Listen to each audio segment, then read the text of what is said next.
நம்ம தென்காசிக்கு வரையும் வந்துட்டு குற்றாலம் போகாமல் போனால் எப்படி? அன்னைக்கு மார்னிங் பார்த்தீங்கன்னா, நாங்கள் எல்லோரும் குற்றாலத்துக்கு கிளம்பியிருந்தோம். ஆனால் எந்த ஃபால்ஸ்லேயும் வந்து தண்ணி வரலன்னு சொல்லியிருந்தாங்க.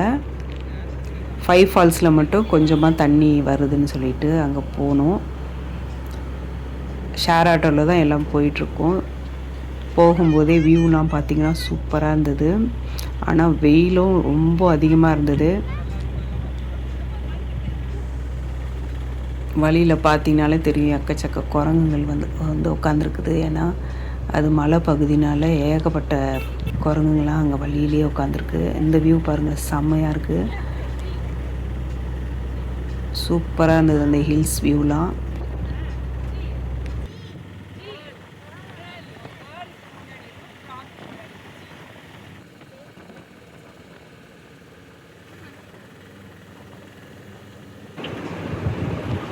இந்த வியூ பாருங்கள், வேறு லெவலில் இருக்குது, பார்க்கவே நல்லா.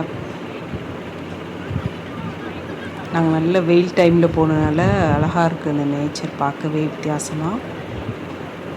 5 ஃபால்ஸ் கிட்ட ரீச் ஆகிட்டோம்.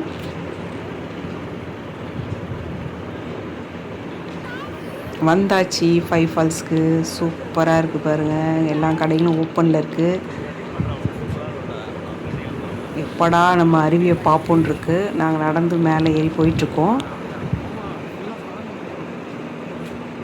தூரத்தில் தெரியுது கொஞ்சம் ஃபால்ஸில் வந்துட்டுருக்கு பாருங்கள், தண்ணி சூப்பராக வந்தாச்சு. நம்மளும் எல்லாம் போய் இறங்கி ஒரு குளியல் போட்டாச்சு.